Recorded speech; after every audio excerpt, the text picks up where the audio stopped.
Victory for child support grant recipients are as unauthorized deductions cease. The Human Settlements MEC promises to address Ennerdale housing concerns in the wake of intense demonstrations. Hello and welcome to it. You're watching eNews Direct. I'm Duduzile Ramela. And I'm Sandy Begangose. Good evening. To comment on any of our stories, you can find us on Twitter and Facebook. That's at eNews Direct. You can also track our main stories using the following hashtags: SASA, Ennerdale, and RIP Ted. Good news for child support grant recipients who have fallen prey to unauthorized deductions. A life assurance company has relented and agreed to stop docking money for funeral policies. Lion of Africa reached the agreement before the matter could be heard in the Constitutional Court today. Now, it means that child grant recipients will no longer forfeit money intended for their children. Even before the matter could be heard by the country's highest court, Lion of Africa caved in.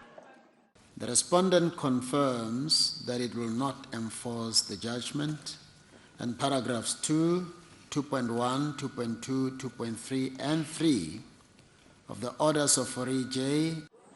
An earlier judgment gave Lion of Africa the right to continue funeral policy deductions from children's grants after a freeze by the Social Development Department. There are about 11 million child support beneficiaries, excluding foster care and care dependency grants. This father of two says he never signed up for these deductions. His children are among 170,000 beneficiaries who see monthly deductions, although not all are unauthorized. I'm not happy with the unlawful and immoral deduction from a grant beneficiary. Civil organization Black Sash has welcomed the outcome. Any beneficiary that's receiving any child grant can now ensure that their grants are not tampered with, and that the full benefit of their grant goes to the best interest of their child. Government says the practice did children a disservice. Let's say, for an example, a child is 4 years. What happens when the child turns 18? They stop deducting. What happens to the money which the child has been paying from the age of 4 until 18 years? Beneficiaries who want to continue with their policies have until November to make alternative payment arrangements. Malunge Lupui, Johannesburg. There's been another housing protest in Gauteng. Residents have blocked roads in Ennerdale, south of Johannesburg. The Human Settlements MEC was on the scene a little earlier. Paul Mashatile saying he will deal with their concerns. Mashatile says a steering committee will try to find solutions. Meanwhile, officials are urging motorists to avoid the area. The protest comes just days after violent clashes in Hammanskraal, north of Pretoria. Meanwhile, government has condemned the killing of 2 people in Hammanskraal. The area has been rocked by violent clashes after the Red Ants arrived to evict residents and demolish shacks. 2 people were killed during the confrontation. On the issue of Hammanskraal, no matter how deep-seated the problem is, there is no grievance that can give rise to the loss of lives. That is why we are unrelenting in our view that law enforcement must take its course. Those who killed those 2 contractors must be brought to book. And it also comes back to the earlier response I made. Members of communities should not be party to the breaking of the law. Now, last week we brought you a story of Lawrence Phakati's battle to complete matric. Being the victim of identity theft, the teenager couldn't use his ID number to register for grade 12 exams. We're happy to report this evening that this story has a happy ending. For Lawrence Phakati, missing out on his final high school exams meant forfeiting his dream of becoming a climatologist. He couldn't register for the exams because someone else was using his ID number. If I do anything currently, any future plans that I have that concern that will also concern the other person. So whatever benefits I get, the person will also get. And kind of a little bit worried about both of these. But Phakati now has a new identity. What happened was that a person who came with supporting documents, namely a copy of a mother of the ID and a copy of the birth certificate, which had identities of Mr. Phakathi. The person then submitted those as his. The problem was, and what we need to establish, is where did this fraudster obtain the details of the Phakathi family? The department's not ruling out the possibility of an inside job. Meanwhile, the family is relieved. I'm very happy. I'm excited. I'm angry because it happened. Home Affairs has since blocked the original ID number and criminal charges are looming. Identity theft is a serious problem in the country. Often innocent citizens find themselves cleaning up the mess left behind by fraudsters. While this particular case has had a happy ending, for thousands of other South Africans, the battle for their identity continues. Bongiwa Khumalo, Johannesburg. ANC Western Cape chairperson Marius Fransman is not off the hook just yet. He may still face a possible charge of sexual assault. Last week, the National Prosecuting Authority in the Northwest declined to prosecute him. But 20-year-old Louisa Wynand claims the alleged sexual offences took place in Kimberley and Sun City in Rustenburg. The NPA in the Northwest has now sent the docket to its office in the Northern Cape for consideration. I found out via a WhatsApp message that they weren't going to prosecute Mr. Marius Fransman. Louisa Wynand was reacting to a message from a member of the SAPS in the Northwest Province, informing her prosecutors had declined to prosecute. Wynand claims Fransman sexually assaulted her on 2 occasions, once in Kimberley in the Northern Cape and then again in Sun City in the Northwest Province. I don't even see him as a powerful guy. She reported the alleged assaults to the Northwest Police. But it's turned out that there could still be a case pending in the Northern Cape, where the docket has now been sent. It appears it's all a matter of jurisdiction. The DPP Northern Cape will consider the docket, look at the docket, look whether there are prospects of a successful prosecution and make a decision. The prosecutor's office in the Northwest Province declined to prosecute, saying they didn't have enough prima facie evidence to secure a conviction. And the complainant's version was in direct contradiction to statements by witnesses. Attorney for Marius Fransman, Mushtaq Parker, says he doesn't think that the Northern Cape Directorate of Public Prosecutions will prosecute either, but he's told his client there's always a chance. Annika Larson, Cape Town.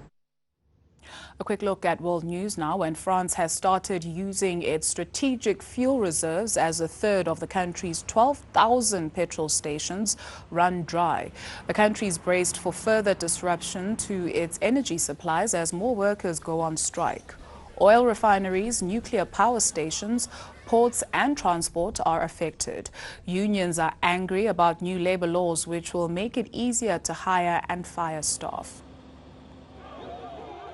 Tens of thousands of people marched through Zimbabwe's capital yesterday in support of President Robert Mugabe, but the number fell short of the ruling party's aim of 1 million.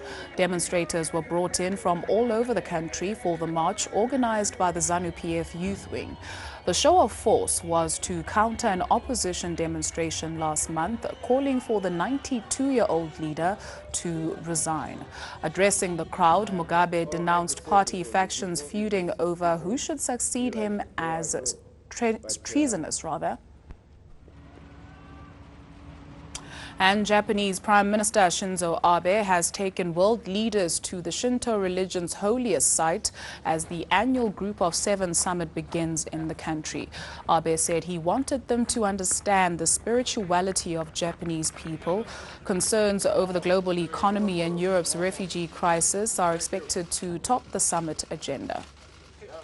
time now for all of your social media with Duduzi. It is indeed. Thank you so much, Sandile. And many commuters in Cape Town had to find alternative transport this morning when a group of My City bus drivers embarked on an unprotected strike.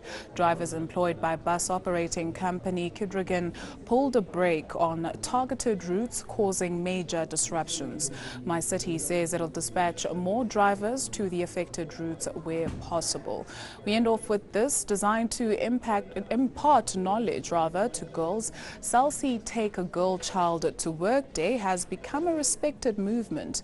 The initiative, in its 14th year today, has grown in stature and strength.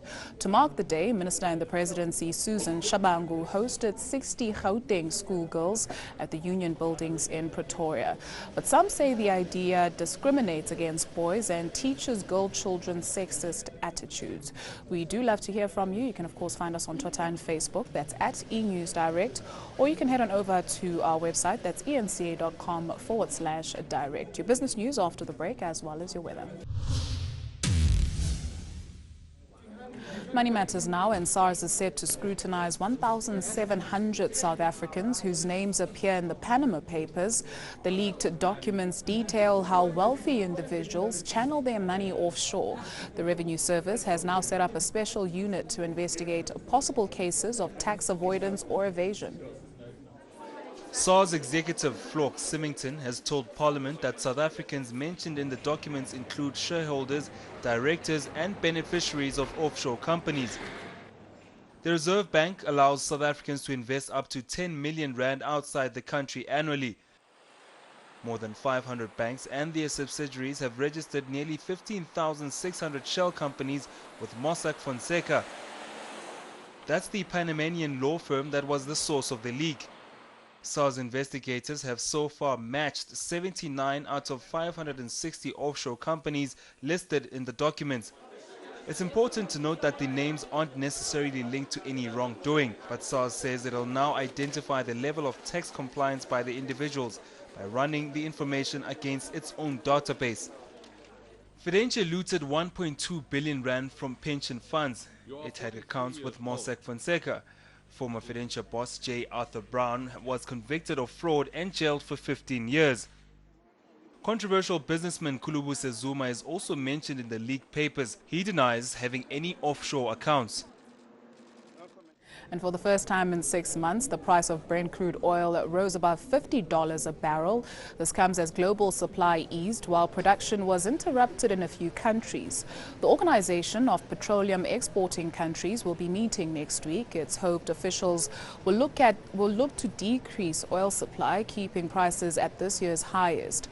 Unplanned outages in Nigeria, Libya and Canada have also added to the picture of easing oversupply.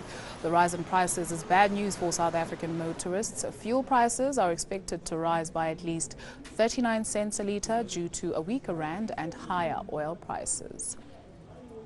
And with that, let's see how the markets performed today.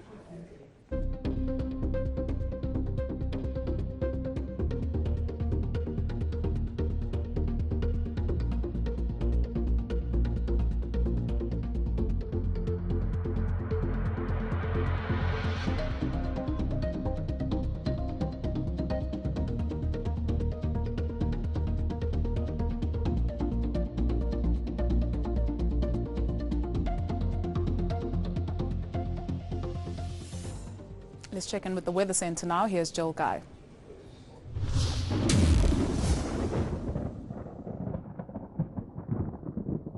It's time for a quick look at what the weather has in store for your day ahead across South Africa. But first, a look at the latest satellite picture, where cloud-free skies dominated the weather in most areas, but not so for the eastern sections, where this area of high pressure pushed in a lot of cloud that resulted in rain and thunder showers across the eastern Highveld areas. Now, on Friday, we are going to have a bit of rain over the eastern areas of Mpumalanga and Limpopo. It's going to be partly cloudy for the western sections of the two provinces. Similar weather across Gauteng, the eastern areas of the northwest and Free Free State. The rest of South Africa is going to be mostly sunny, and we're expecting big winds to allow for hot afternoon temperatures along the west coast and the adjacent interior. KwaZulu-Natal is going to be mild to warm with partly cloudy skies for Ladysmith and Newcastle. The rest of the province is going to be mostly sunny. Clear skies are forecast across the Eastern Cape, where warm to hot temperatures are expected in most places. Highs in the mid-20s along the coastal areas, much cooler as we go towards the northern parts of the Eastern Cape. We are going to see high-level cloud covering much of the Western Cape, pretty warm over the interior, a mild 22 for the high in Cape Town. Sunny weather is forecast across the Northern Cape. It's going to be warm in most areas, Uppington making it to 26, slightly cooler for Springbok and Calvinia, both peaking at 24 degrees. Clear skies are also forecast for the western parts of the Free State, partly cloudy and cooler as we go towards Bethlehem and Harrismith.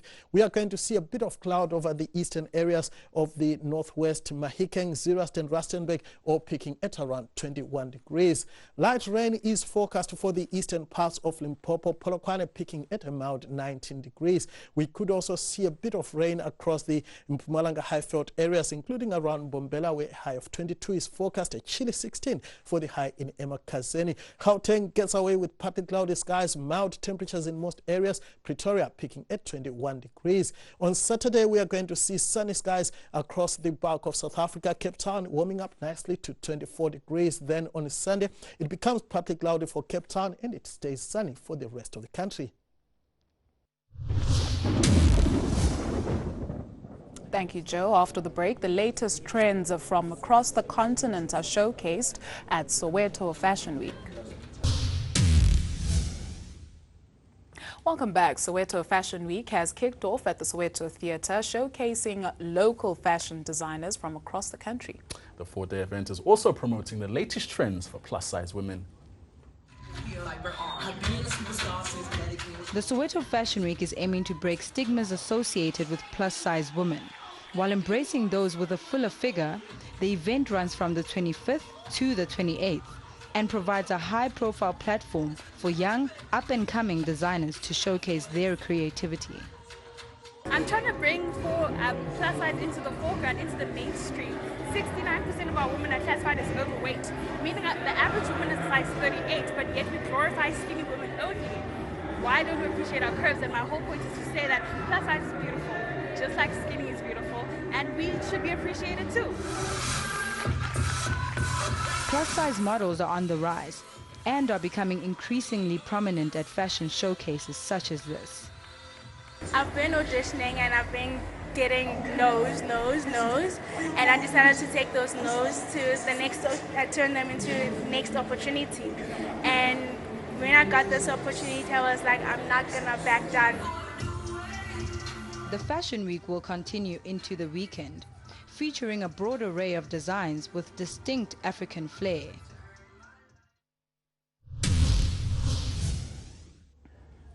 A reminder of the day's top stories before we say goodbye. Victory for child support grant recipients as unauthorized deductions cease. The Human Settlements MEC promises to address Ennerdale housing concerns in the wake of intense demonstrations. And that's a wrap from the eNews Direct team. It is indeed. Rhythm City's up next. Until tomorrow night, have a fantastic evening. Bye-bye.